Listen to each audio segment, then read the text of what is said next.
प्रिय विद्यार्थियों नमस्कार। Secure success online YouTube platform पर आपका स्वागत है।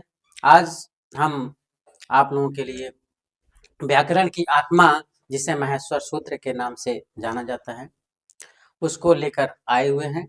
तो चलिए आज महेश्वर सूत्र के बारे में जानेंगे, अध्ययन करेंगे।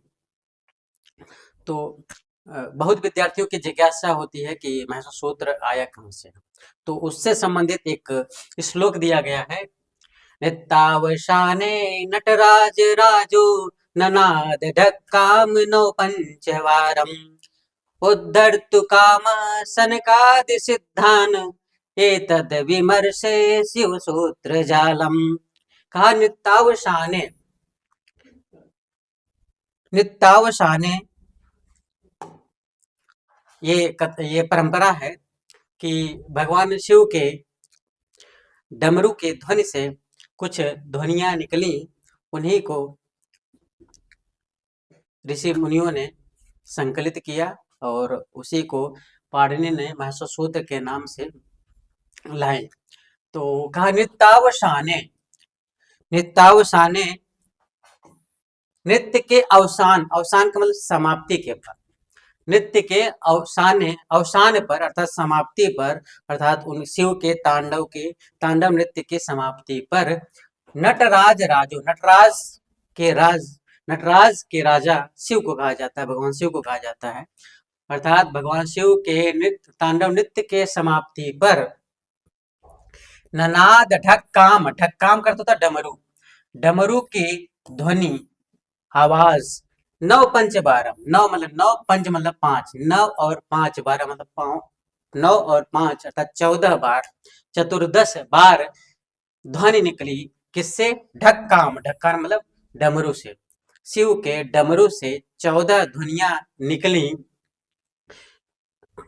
उन्हीं को कहा शिव सूत्र जालम, शिव सूत्र जाल, उन्हीं को शिव सूत्र जाल कहा। सनक आदि ऋषियों ने उन ध्वनियों को सुना और उसी को शिव सूत्र जाल कहा जाता है, और वही शिव सूत्र जाल महेश्वर सूत्र है, माहेश्वर सूत्र है। और महेश अर्थात शिव के द्वारा यह ध्वनियां, ये सूत्र प्राप्त हुए हैं, इसीलिए इसका नामकरण किया गया माहेश्वर सूत्र। अब माहेश्वर सूत्र है, ये चतुर्दश माहेश्वर सूत्र है, क्रमशः है चतुर्दश, 14 माहेश्वर सूत्र हैं, इसलिए इसको चतुर्दश सूत्र भी कहा जाता है। इन सूत्रों को हम कंठस्थ भी कर लेंगे, पढ़ भी लेंगे, और यहाँ क्या क्या विद्यार्थी अधिकतर त्रुटियां करते हैं, अशुद्धियां करते हैं, उनको भी हम जानेंगे। तो सूत्र है आ ई ऊड़, आ ई ऊड़, आ ई ऊ ड़, आ ई ऊड़ आयुड़, आ ई ऊड़ आयुड़, री री का रिलिक, ए ओ ङ, ए ओम, आय आओ च, आय औच, हा या व र ट, हैवरट। क्या है? ह या व र ट, सूत्र है हयवरट, ह या व र ट, हयवरट। ल ड़ लड़, ञ म ङ ड़ न म, यमगणनम। 8वां सूत्र है झ भ ञ झभय। 9वां सूत्र है घ ढ ध स, घटधस। 10वां है सूत्र ज ब ग ड द स, जब गडदस। 11वां सूत्र है ख फा छा था था चा टा ता वा। 12वां सूत्र है का पा या कपाई। 13वां सूत्र है श श स र शक्षर। 14वां सूत्र है ह ल। तो क्या है अ ई उड़ अयुड़ रील रे क रिलिक ए ओंग ए ओंग ऐ औच ऐ औच ह य वरट हय वरट हय वरट लड़ लड़ यम ngड़ नम यम ngड़नम। क्या है यम ngड़नम। झ भ य झभय घ ढ ध स घट धस। अब यहाँ विद्यार्थी गलती क्या करते हैं, घट धस के जगह पर घड़ धस पढ़ते हैं। क्या पढ़ते हैं घड़ धस, ये घड़ धस नहीं घट धस है। घ ढ ध स घट धस ज ब ग ड द स जब गड दस। यहाँ भी विद्यार्थी गलती करते हैं, जब गड़ दस पढ़ देते हैं, उच्चारण में अशुद्धियां करते हैं। जब गड़ दस, जब गड़ दस नहीं है, जब गड दस। क्या है जब गड दस, जब गड दस, जब गड दस। और ख फ छ ठ थ च ट त व खफ छठथ चटतव खफ छठथ चटतव। कपाय कपय स श श र शक्षर ह ल हल। तो फिर से देख लेंगे अयुड़ रिलिक ए ओम ऐ औच हय वरट लड़ यम गणनम झभय घट दस जब गड दस खप छठत चटतव कपय शशर हल। बार बार इसको बोलेंगे तो याद हो जाएगा। अयुड़ रिलिक ए ओम ऐ औच हय वरट लड़ यम गणनम झभय घट धस जब गड दस खप छठत चटतव कपय शक्षर हल। अयुड़ रिलरिक ए ओंग ऐ औच हय वरट लड़ यम गणनम झभय घट धस जब गड दस खप छठत चटतव कपय शक्षर हल। यहाँ विद्यार्थी अधिकतर गलती करते हैं, ये यम गणनम में ये बिंदी जो ङ है इसको नीचे ड़ लिख देते हैं और घट दस में घड़ दस उच्चारण करते हैं, जब गड दस में जब गड़ दस उच्चारण करते हैं। इसी को स्पष्ट करने के लिए आज ये प्रकरण लाया गया है सामने। तो फिर से एक बार अध्ययन कर लें। अयुड़ रिलरिक ए ओंग ऐ औच हय वरट लड़ यम गणनम झभय घट दस जब गड दस खप छटत चटतव कपय शक्षर हल। अयुड़ रिलरिक ए ओंग ऐ औच हय वरट लड़ यम गणनम झभय घट दस जब गड दस खप छठत चटतव कपय शक्षर हल। ये है माहेश्वर सूत्र। अब इन्हीं माहेश्वर सूत्र से प्रत्याहार बनते हैं। प्रत्याहार बनते कैसे हैं? प्रत्याहार बनाने के लिए इन्हीं माहेश्वर सूत्रों के कुछ वर्ण लिए जाते हैं, जिसको आज हम जानेंगे। प्रत्याहार है क्या? प्रत्याहार, प्रत्याहार का होता है संक्षेप। क्या होता है? संक्षेप। अर्थात कुछ वस्तुएं हैं जो बिखरी हुई हैं, उनको हम एकत्रित कर देते हैं, व्यवस्थित कर देते हैं, वो कम में आ जाएं, उन्हीं को कहते हैं संक्षेप। लेकिन यहाँ किसका संक्षेप करना है? कहाँ इन माहेश्वर सूत्र के वर्णों को संक्षेप करना है। और प्रत्याहार बनाने के लिए इसमें सूत्र दिया गया है। लघुशुद्धन कौमुदी एक पुस्तक है, व्याकरण ग्रंथ है, उसमें सूत्रों के द्वारा बताया गया है। लेकिन आज यहाँ केवल हम ये जानेंगे कि प्रत्याहार बनते कैसे हैं सरल तरीके से। तो प्रत्याहार के लिए प्रत्याहार में दो वर्ण होते हैं।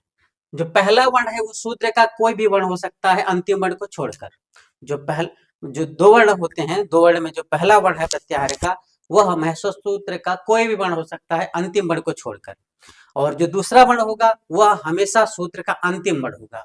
ये जो महेश्वर सूत्र के जो अंतिम वर्ण है ड़ क ङ च ट ड़ म य श श त व य र ल, यह सूत्र का जो दूसरा वर्ण होगा प्रत्याहार में ये होगा।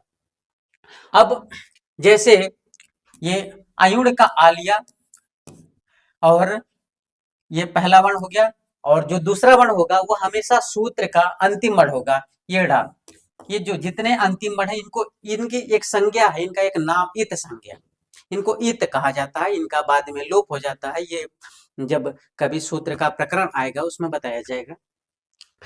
आज बस सामान्य रूप से हम ये जानेंगे कि प्रत्याहार बनते कैसे हैं। ये अण प्रत्याहार बन गया, ये दो वर्ण है, आ वर्ण कोई भी वर्ण हो सकता है सूत्र का, और जो दूसरा वर्ण है वो हमेशा सूत्र का अंतिम वर्ण होगा। अब ये अण प्रत्याहार बन गया। अब अण प्रत्याहार बन गया तो अब ये प्रश्न बनता है कि अण प्रत्याहार में कौन कौन से वर्ण आते हैं। तो अण प्रत्याहार में प्रत्याहार के अंतर्गत वर्ण पहले वर्ण से लेकर दूसरे वर्ण तक आते हैं। जैसे प्रत्याहार में आ से लेकर ये दो वर्ण लिए गए आ और डा, तो ये वर्ण जो आएंगे आ से लेकर डा तक आएंगे, आ से लेकर डा तक आएंगे। लेकिन सूत्र के जो अंतिम वर्ण है उनको छोड़ दिया जाता है। तो कौन कौन से वर्ण आएंगे? आ ई उ, ये अण प्रत्याहार के अंतर्गत आएंगे। ऐसे ही मान लीजिए ये जो पहला वर्ण है, ये पहला सूत्र का पहला वर्ण ना होकर बीच का भी कोई वर्ण हो सकता है, जैसे ई और दूसरा वर्ण हम दूसरे सूत्र का अंतिम वर्ण ले लेंगे, ये हो गया इक प्रत्याहार। इक प्रत्याहार में कौन कौन से वर्ण आएंगे?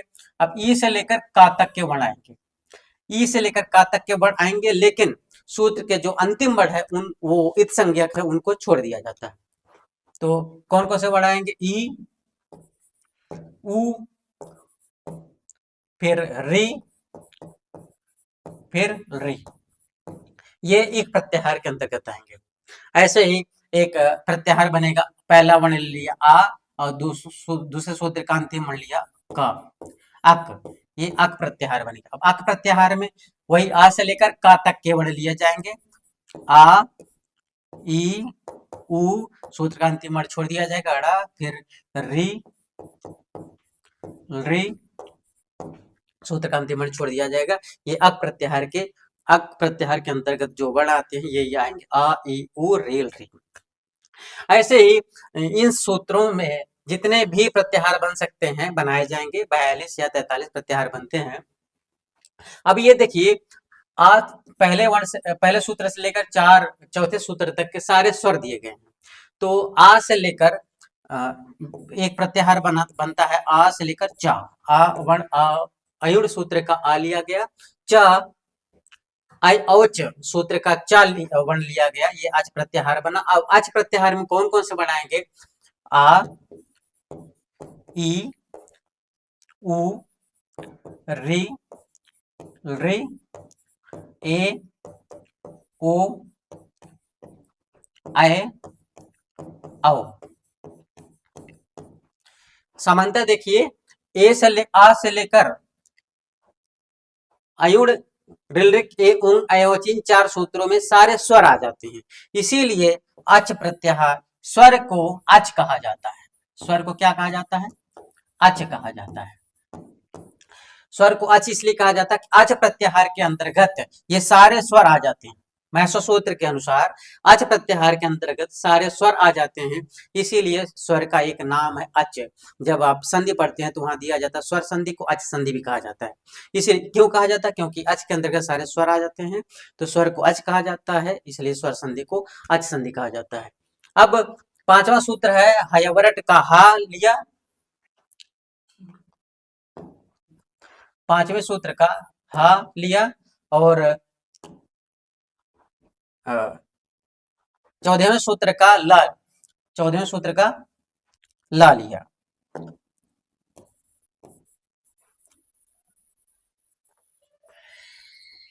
एक प्रत्याहार बनेगा हल प्रत्याहार। पांचवें सूत्र का हा वर्ण लिया हा, और 14वें सूत्र का अंतिम वर्ण ला लिया, हल प्रत्याहार बना। और हल प्रत्याहार में देखिए हा या वा र ल या म ङ ड़ न झ भ घ ढ ध ज ब ग ड द ख फ छ ठ थ च ट त क प श श श ह। सारे व्यंजन आ जाते हैं, जितने भी व्यंजन हैं ये सारे व्यंजन आ जाते हैं, इसीलिए व्यंजन को हल कहा जाता है। व्यंजन को हल कहा जाता है, क्यों कहा जाता है? क्योंकि हल प्रत्याहार के अंतर्गत सारे व्यंजन आ जाते हैं, इसीलिए व्यंजन का एक नाम हल है। और जब संधियों में हम पढ़ते हैं व्यंजन संधि, तो व्यंजन संधि का एक नाम दिया गया है हल संधि। क्यों? क्योंकि हल के अंतर्गत, हल प्रत्याहार के अंतर्गत सारे व्यंजन आ जाते हैं, इसलिए व्यंजनों को हल कहा जाता है और व्यंजन संधि को हल संधि का नाम दिया जाता है। तो ऐसे सारे प्रत्याहार बनते हैं, जितने भी प्रत्याहार बनेंगे। जैसे जस प्रत्याहार लिया गया, जस प्रत्याहार, जस प्रत्याहार में देखिए ज से लेकर स तक के बढ़ाएंगे। ज अब कौन कौन से बढ़ाएंगे? ज ब ग ड द। कुछ प्रत्याहार यहाँ दिए गए हैं, जैसे अक प्रत्याहार, अक प्रत्याहार में बताया गया आ ई ओ रेल री।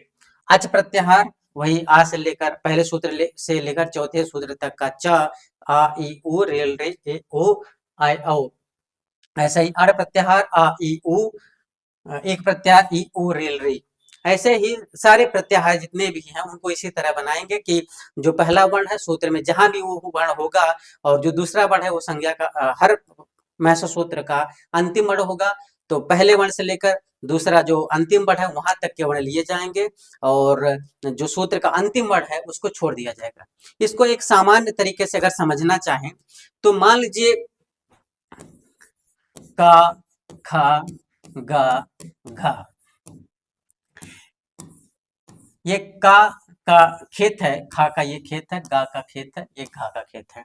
तो का अगर पूछा जाए कि का खेत कहाँ से, यहाँ से लेकर यहाँ तक है, तो ये मान लीजिए कि जो बांध है, ये गांव में मेड़ कहा जाता है, बांध कहा जाता है, तो इस बांध से लेकर इस बांध तक ये का खेत है। लेकिन अगर कहा जाए कि खेत की जुताई किया जाए तो इस मेड़ के अंदर, इन दोनों मेड़ के अंदर जुताई होती है, इस मेड़ की जुताई नहीं होती है, एक बांध की जुताई नहीं होती है। तो एक तरह से जो सूत्र के अंतिम वर्ण है ये एक बांध का कार्य करते हैं, इसी के वजह से प्रत्याहार बन पाते हैं या सूत्र बन पाते हैं। अगर ये अंतिम वर्ण ना हो तो प्रत्याहार बन ही नहीं सकते। तो आज हम जाने कि महर्षि सूत्र और प्रत्याहार कैसे बन पाए। उम्मीद है कि आप लोगों को महर्षि सूत्र भी समझ में आया होगा और प्रत्याहार कैसे बन सकता है ये समझे होंगे।